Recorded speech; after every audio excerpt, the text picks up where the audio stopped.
सत्संगत जी, प्यार से कहना धन निरंकार जी। और यहाँ पे भी जो सत्संग के दौरान भी हमने सुना, चाहे वो छोटे बच्चे की ज़बान से हो, चाहे बुज़ुर्गों के, चाहे वो कोई भी तरह का सहारा लिया हो, स्पीच का, गीत का, कविता का, तो सबने एक ही बात दोहराई कि ये जो मिशन हमें क्या शिक्षा दे रहा है, ये ईश्वर परमात्मा पर निरंकार, ये हमारे लिए क्या अहमता जीवन में रखते हैं। और हालांकि ये भी उस तरह से देखा जाए तो हम अगर सिमरन कर रहे हैं और निरंकार प्रभु परमात्मा को याद कर रहे हैं, तो उसका उद्देश्य क्या है कि निरंकार को तो कोई फ़र्क नहीं पड़ेगा कि हम अगर निरंकार को याद रख रहे हैं कि नहीं,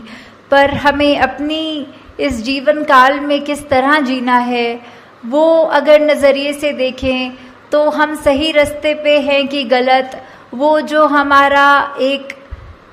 है मेजरमेंट लेने का कि किस तरफ हैं हम, उसको अगर तोलना हो तो यही पता लगता है कि अगर हम सिमरन करके कोई भी कार्य का डिसीजन ले रहे हों तो हमें अपने आप पता लग जाएगा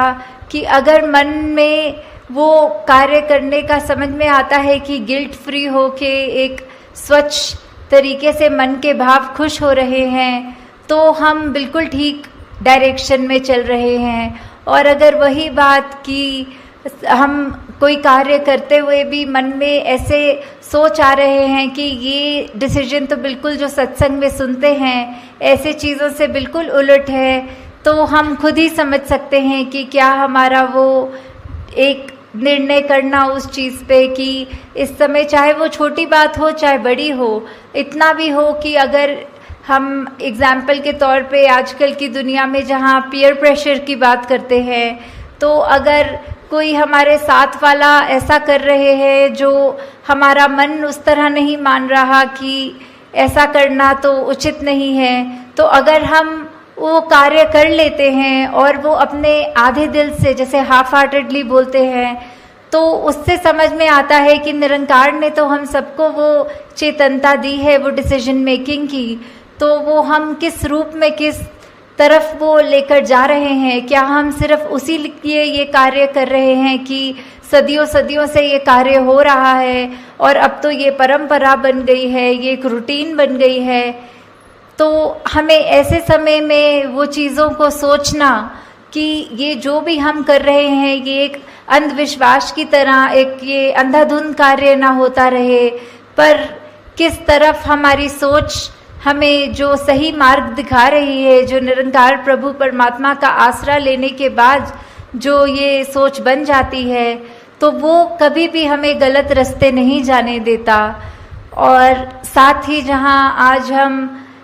सत्संग में ये बहुत अलग तरह की भावना भाषाओं में सुन रहे थे, कोई प्रेम, नम्रता, करुणा की बात, कोई विशालता की बात, कोई इस निरंकार की महिमा का बयान करते हुए या फिर सिर्फ अपने मन के भाव कर रहे थे, तो यही सोच में ध्यान में बात आ रही थी कि किस तरह चाहे हम कहीं से भी आए हों, हम एक दूसरे को सत्संग में यहाँ बैठ रहे हैं, हमारे आगे पीछे दाएं बाएं जो बैठ रहे हैं हम उनको जानते भी नहीं, उनका नाम भी नहीं जान सकते, तो जहाँ हम इतने छोटे से कमरे में बैठे हैं तो एक दूसरे को नहीं जानते, और तो जब विश्व की बात आती है तो ऐसे तो कितने अनगिनत देश हैं और कितनी पॉपुलेशन वर्ल्ड की है, तो हम किसी को भी उस तरह नहीं जानते। तो ये जो बात आती है कि हमने संसार में सभी से प्यार करना है, तो वो कैसे अचीव हो पाएगा। हम नहीं तो एक अगर किसी को जानते हों उसको तो प्यार कर लेते हैं, एक अजनबी की जहाँ बात आती है उसको कैसे प्यार करना है। तो बात सिर्फ इतनी सी ही है कि जो हमारी आत्मा का स्रोत है वो निरंकार ही है, तो वो हर एक के अंदर है। वो सिर्फ ये मनुष्य शरीर वालों के लिए बात ही नहीं, बल्कि पूरी वनस्पति या पूरे जो भी स्पीशीज़ हों इस संसार में सभी में तो है, पर ये मनुष्य में हम हैं तो हमारे पास वो पोटेंशली वो जीवन मिल गया जहाँ हम अपने इस सोर्स ऑफ ओरिजिनेशन, इस परमात्मा को जान सक रहे हैं। तो वहीं वो बात जहाँ प्यार की कि जब हम एग्जाम्पल देखें तो अगर हम एक ट्रेन में या कहीं पे भी ट्रैवल कर रहे हों तो हमारे साथ जो बैठे अजनबी हैं तो हम वो उसको एकदम से तो उसके लिए ऐसे हमारे भाव नहीं आएंगे, पर जैसे जैसे बात चलती है आगे, ट्रेन की जर्नी चल रही है, तो वहीं हम थोड़ा सा भी अगर जानकारी उनके बारे में ले लेते हैं तो कहीं ना कहीं हमें वो एक फेमिलियरिटी फैक्टर मिल जाता है। ओ, आप तो हमारे ही शहर के हैं, अच्छा आप जहाँ रहते हैं वहाँ हमारे रिश्तेदार रहते हैं, या कुछ भी ऐसी बातें होती है कि धीरे धीरे वो जहाँ एक अजनबी है उसके लिए मन में वो एक सॉफ्ट कॉर्नर बनना, वो एक प्रेम का एक थोड़ा सा दर्जा उसके मन में हमारे लिए जो आना। तो अगर हम सिर्फ ये कम्युनिकेशन रूप में भी चाहे, जो अभी तक बिल्कुल अजनबी था अब वो हमारा जानकार हो गया, और ऐसे ही जहाँ लार्ज स्केल पे देखें, दुनिया की बात करें, तो ये तो संभव ही नहीं कि हम हर एक से जा के बात करें और ये फेमिलियरिटी फैक्टर देखें। तो किस तरह यही है कि सभी से प्यार करना, क्योंकि हम इस परमात्मा से करते हैं तो सभी से करते हैं। तो ये प्यार करना मतलब हर एक के पास जाके जताना प्यार तो संभव भी नहीं है। तो किस तरह हम जहाँ छोटे से ही दायरे में अगर हैं, अगर हम उसमें ही हर एक से प्यार करें तो हम पूरे सृष्टि से, पूरे ब्रह्मांड से प्यार कर रहे हैं। तो ये भी कैसे हो जाता है जहाँ आज की दुनिया में एक ब्लड रिलेटिव्स, एक इमीडिएट फैमिली के ही सदस्य आपस में ठीक से बात नहीं कर सकते, या एक दूसरे का निरादर करते हैं, या फिर अपने बोलों में ऐसे कठोर वचन से एक दूसरे का दिल दुखाते हैं। तो जहाँ पे आज की दुनिया में ये भी संभव नहीं कि हम एक परिवार में माता पिता, बच्चे, ग्रैंड पेरेंट्स या बस इतने से ही एक हार्मनी में जी सकें, तो ये विश्व में ये शांति की बात या फिर प्यार की बात इसको स्थापित करनी है तो हमने खुद ही देखना है इसको कैसे स्थापित कर सकेंगे। जब हम एक दूसरे की बात मानेंगे, और लॉजिक तो है अपनी जगह की, अगर कोई चाहे उम्र में बड़े हों, परिवार में छोटे हों, वो अगर बिल्कुल कोई ऐसी बात कर रहे हों तो सिर्फ ये भी नहीं कि चलो बात माननी है, हमें ये सिखाया है, अगर वो बात लगे कि ये अभी बिल्कुल ऐसी बात कर रहे हैं जो उसके खुद के हित में नहीं है और परिवार का भी माहौल खराब करने वाली बात है, तो उस समय हमें यही एक जो अपना गुरुमुख का जो एक कर्तव्य है तो वो हमने रखकर अपने भाव उनको भी समझाना है कि ये आपकी बात जो है ये अपनी सोच को किस तरह मोल्ड कीजिए, या फिर परिवार रूप में भी इसके साथ हम आपके साथ सहमत नहीं हैं। आप सत्संग का कोई उदाहरण कोट करें या जीवन में कहीं भी कुछ हो, उससे अपने बड़े बुजुर्गों को भी अगर समझाने की जब बात आए, उनको भी, बच्चों को भी, तो इस तरह उनको भी समझा कर कि चाहे देखा जाता है दुनिया में तो कोई जो जाति पाति की बात तो छोड़ो, घर के अंदर भी अगर एक डोमेस्टिक हेल्प जिनको हम कहते हैं, जो हमारे साथ कभी खाना बनाने की मदद या घर की साफ सफाई की कर देते हैं, तो कई बार ये भी दुनिया में देखा जाता है कि उनके साथ ही जो व्यवहार है वो ठीक नहीं किया जाता या फिर उनको नीचा माना जाता है। तो उनके अंदर भी तो उतना ही परमात्मा, वही परमात्मा है जो हमारे अंदर है। तो ये भेदभाव कैसा, ये ऊंच नीच कैसी, कि हम एक बात तो ये बिल्कुल हिपोक्रेसी की बात हो गई कि जहाँ हम मुंह से तो कहेंगे कि सब एक हैं, सबसे हमारा प्यार है, और वहीं घर के अंदर का माहौल ऐसा कि कोई किसी को ऊंचा मान रहे हैं, किसी की बातों को हम ऐसे अपनी सोच को ज़्यादा सुपीरियर करके उनकी सोच से सोच रहे हैं। तो ऐसा करना भी एक भक्त के जीवन में शोभा नहीं देता। अगर ऐसा हुआ जा रहा है तो किस तरह हर एक से हम सिर्फ एक वो प्योर इंटेंशन से जब प्यार करेंगे तो वो दायरा हमारा अपने आप बढ़ता जाएगा। जब हमको घर में वो एक खुशी का माहौल इस्टेब्लिश हो जाए, धीरे धीरे जहाँ हम स्कूलों में पढ़ते हैं या काम करते हैं ऑफिसेज में, धीरे धीरे वही माहौल हम जब वहाँ लाएंगे तो एक ये जो रिपल इफेक्ट होता है, जो एक बूंद अगर कहीं पानी में गिरती है तो उसकी एक भीनी भीनी लेयर्स करके वो आगे की ओर जैसे बढ़ता है, तो वही एक विश्व में बात पहुंचेगी। और ऐसे ही ये हम विश्व में चाहे कोई कहीं से भी आया हो, उसको उतना ही प्यार, वो चाहे पहली बार जीवन में मिल रहा हो, बिल्कुल ये अपनेपन की ये एक भावना जो है, उससे जब हम किसी को मिलेंगे, एक मुस्कुरा कर देखेंगे, एक धन्यकार रूप में अपने अहंकार को उनके कदम में रखकर वो नमस्कार रूप चरणों में सर झुकाकर या हाथ जोड़कर जब करेंगे, तो उसी से हम अपने आगे दूसरों तक वो प्यार पहुंचा रहे हैं। तो बहुत बार दुनिया में देखा है कि काफ़ी सब कहते हैं हमें ये पसंद नहीं है, हम एक क्रांति लाना चाह रहे हैं। तो सबसे बड़ी क्रांति तो एक हर एक के अपने मन की क्रांति होगी, जहाँ एक कोई मॉब इकट्ठा करने की ज़रूरत नहीं, बस हम अपने आप को बदलते रहें, हमारा जीवन इतना अच्छा हो जाए कि और कोई भी वो जीवन देखे तो बोले इनके जैसा ही बनना है, और वही क्रांति फिर उसके आगे मन में अगले के होगी। और ऐसे ही हम ये जो विश्व शांति, विश्व प्रेम, बंधुत्व, भाईचारा, या हम ये जो हार्मनी इन वननेस की बात करते हैं, वर्ल्ड विदाउट वॉल्स की बात करते हैं, इसको एक अचीव करना संभव हो सकेगा। जैसे कहा भी जाता है कि अगर हम किसी को मिल रहे हों तो एक जो हैंडशेक की बात होती है, तो we can not shake a person's hand if our own fist is clinched. एक दायरा, एक तंग दिल्ली, एक मुट्ठी ऐसे जकड़ के बंद कर लेने से हम वो कैसे दूसरे का हाथ मिला पाएंगे। हाथ मिलाने के लिए तो हमें अपना हाथ खोलकर उसके हाथ के साथ अपने हाथ को छूकर वो एक रिश्ता मन से कायम करके उससे हैंडशेक कर सकेंगे। तो दातार सब पे कृपा करे कि आप सब जहाँ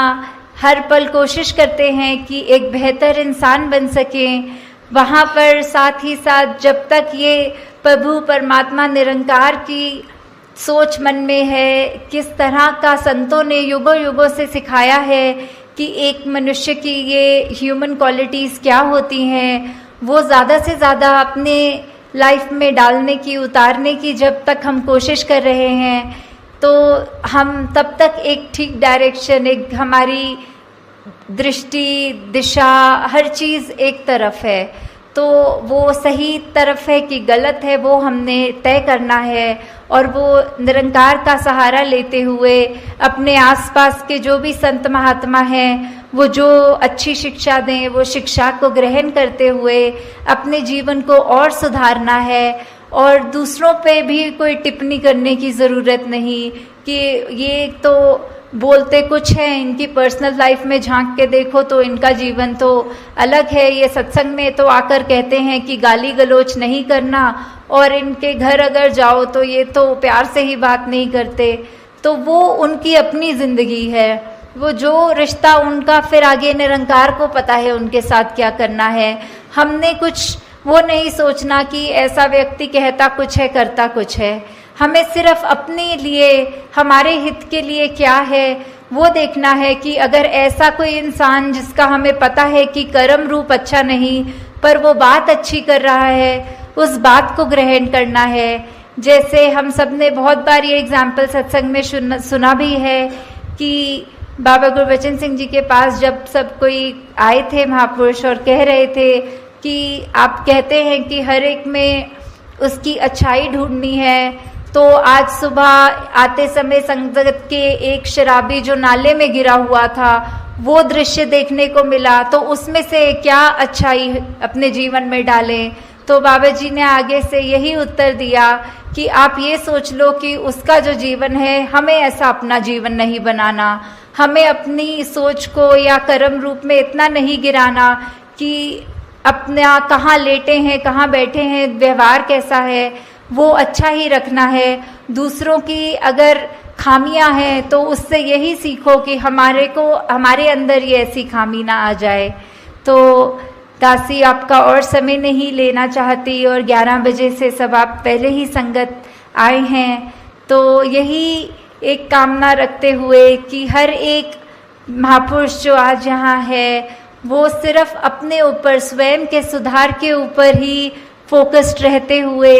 ये बात मन में लेकर जाएं कि जो भी बात अच्छी लगे, चाहे संसार में रहते हुए चाहे सत्संग में रहते हुए,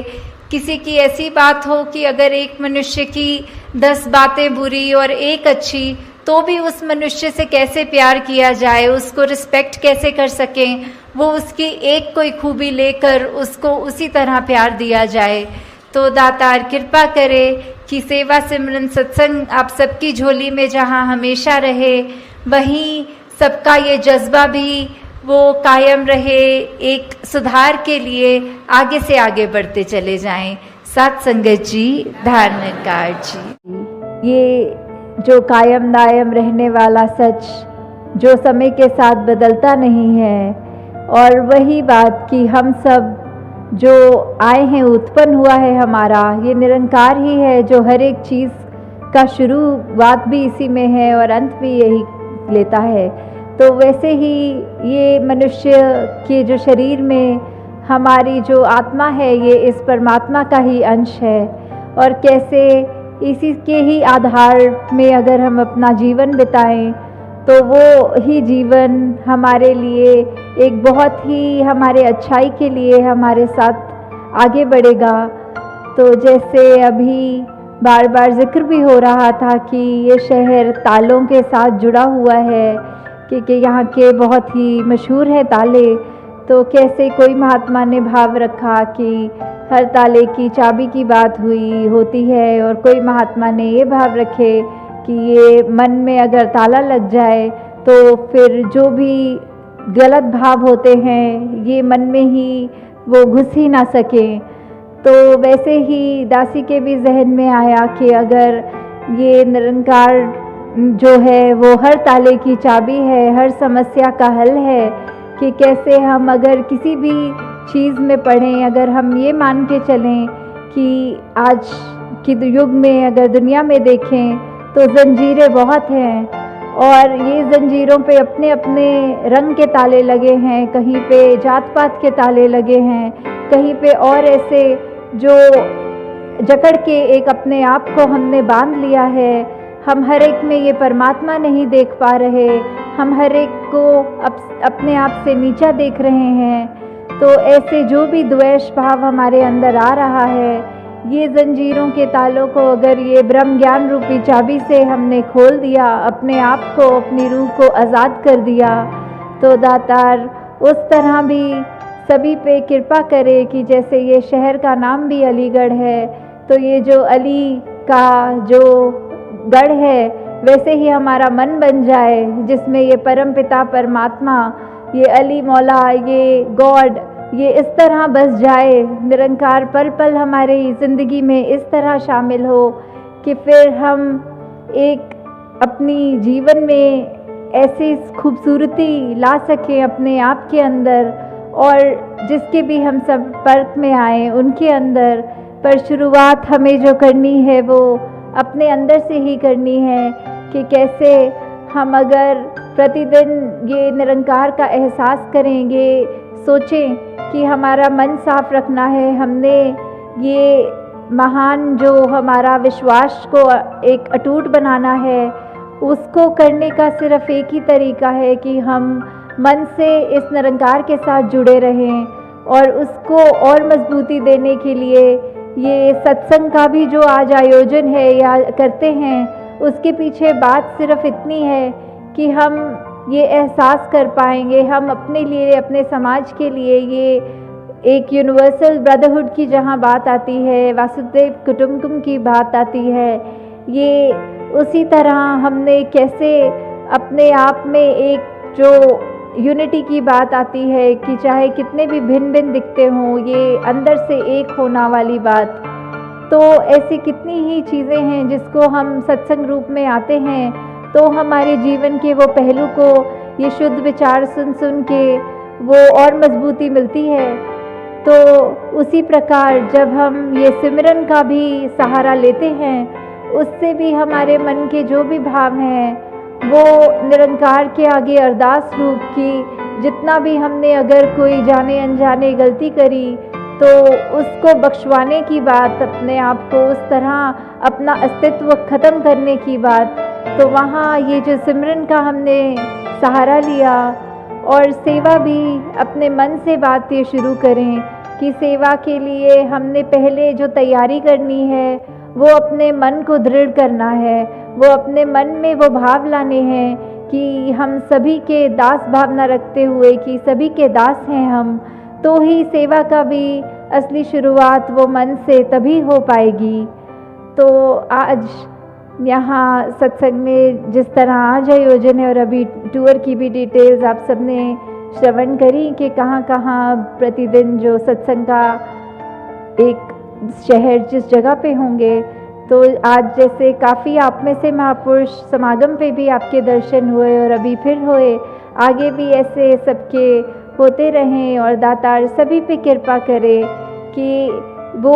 भक्ति का जीवन जो हम एग्जाम्पल देते हैं कि पुराने समय में त्रेता द्वापर सतयुग हर में जो देते हैं वो उस समय उस युग की बात थी, और आज अगर कलयुग की बात आती है तो उसमें और इसमें अंतर सिर्फ क्या है, एक मनुष्य के मन की बात है। ब्रह्म ज्ञान भी वही था, ये सच्चाई ये भी तब भी वही अब भी वही। तो हमें क्यों मनुष्य बनने के लिए ये बार बार कहा जा रहा है? तो यही सच्चाई का अगर हम साथ लेते हैं, ये ब्रह्म ज्ञान का साथ लेते हैं, तो हमारे अंदर अपने आप ही वो मानवीय गुण आ जाएंगे जो हमको असली रूप में एक मनुष्य बनाते हैं। तो दास जी, और आप सबका समय ना लेते हुए इन्हीं शब्दों से आपकी आज्ञा लेगी सात संगत जी, धन निरंकार जी।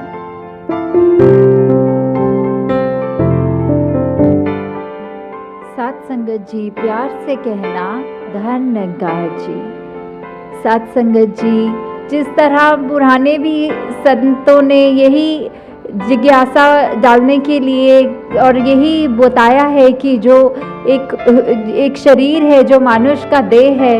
वो सबसे ऊंचा माना इसीलिए जा रहा है बाकी योनियों से, क्योंकि इसी शरीर में रहकर हम इस निरंकार की प्राप्ति कर सकते हैं। क्योंकि जैसे बाकी योनियों में तो निद्रा, भोजन, भोग, भय ये सब होता है, तो ऐसा क्या अलग है इस मानुष शरीर में? वो यही बात है कि हम इसी शरीर में रहते हुए अपना लोक भी सुखी कर सकते हैं और परलोक भी सुहेला कर सकते हैं। और इसमें ही जिस तरह हम बचपन से भी सुनते आए हैं कि इसी के कंटेक्स्ट में कहा जाता है कि हीरे जैसा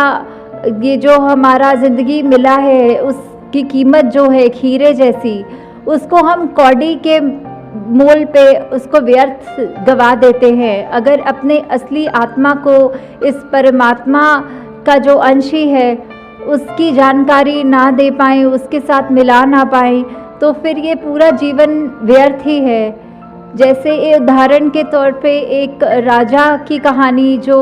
बचपन में सुनी थी कि उसने अपनी प्रजा में एक सभी को एक चांदी का सिक्का दिया और बोला कि इससे आप सबको ऐसा कुछ करना है कि इसकी संभाल हो जाए, क्योंकि ये बहुत ही कीमती है। और करते करते उसने अगले महीने जब सबसे फिर पूछा कि आपने कैसा किया कि ये जो इतनी कीमती चीज़ दी गई है ये बढ़े, तो किसी ने बोला कि हमने इसको व्यापार में लगा के और बढ़ा दिए है और इससे इस एक सिक्के की कीमत अब बहुत ज़्यादा सिक्कों में आके मिल गई है। किसी ने कोई कहानी बताई अपनी, किसी ने कुछ, और एक व्यक्ति कहता कि मैंने तो जो आपने सिक्का दिया था उसको ज़मीन में गाड़ दिया है, अब वो कहीं जाएगा नहीं, वो एक ही स्थान पर टिक गया है, इस तरह मैंने उस सिक्के की संभाल कर ली है। तो राजा उसको समझाता है कि ये सिक्का इतना अनमोल है कि इसकी कीमत मिट्टी में गाड़ने के लिए नहीं है, पर इससे इजाफा और करने के लिए है। इसको इस तरह काम पे लगाओ और ना कि इतनी कीमती चीज़ का मोल इतना घटा दो। तो इसी कहानी के उदाहरण से जब हम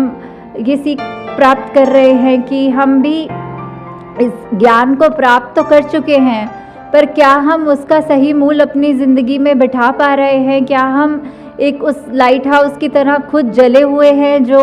औरों को दृश्य क्लियर करे या फिर रास्ता दिखाए, या उस तरह के जो वैल्यूज़ हैं वो हमारे अंदर क्या आ चुके हैं? जैसे संत हमेशा सत्संग में जब आते हैं तो अपना आईना देखने आते हैं कि जिस तरह वैसे तो हम कह देते हैं कि हमारी आँख सब कुछ देख रही है, पर अपना स्वयं का चेहरा हमारी वो आँख नहीं देख सकती। इसलिए हमें एक आईने की ज़रूरत पड़ती है, ताकि अगर उसी आँख में कोई बाल या कोई चीज़ पड़ गई है तो निकालने के लिए आईना ही वो हमको हमारी खामी दिखा सकता है। उसी तरह जहाँ सत्संग की तो ये महत्व है ही, और सेवा और सिमरन को भी हमें जीवन में ज़्यादा से ज़्यादा उतारना है। और तभी हमें ये भी साथ में अपने आप को एनालाइज करना है कि अगर जो भक्तों की जो अवस्था कही जाती है, संतों की अवस्था कही जाती है, तो हम उसमें अपने आप को देखें कि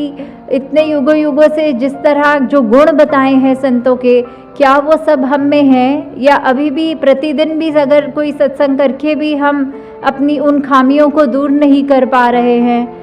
तो निरंकार से पल पल ये अरदास करें कि कभी भी अगर हम प्रतिदिन संगत भी जा रहे हैं तो उसका अभिमान ना करें, पर ये माने कि जिस तरह एक रेत में अगर एक रेत का कण उठा लें कि उतनी हमारा रोज़ का सत्संग सेवा सिमरन करना भी उतने के ही मूल्य है इतने बड़े रेगिस्तान में। तो वैसे ही निरंकार हम पे कृपा करे कि हम जहाँ खुद अपनी जागृति से अपने आप को हर पल निरंकार के सहारे, निरंकार के एहसास में पल पल बताएं अपना दिन, उसी तरह जो भी अपने निजी जीवन में हमसे जिससे हमारी बातचीत हो सके, या कोई प्रतिदिन कोई स्कूल की एज से, या वो घर बैठे पड़ोसियों से, या कामकाज के क्षेत्र में जिससे हम बात कर पाएँ, वो हमारे कर्म ही इतना हमको ऐसा बनाए, झलकाए वो हमारे कर्म हमारे अंदर कि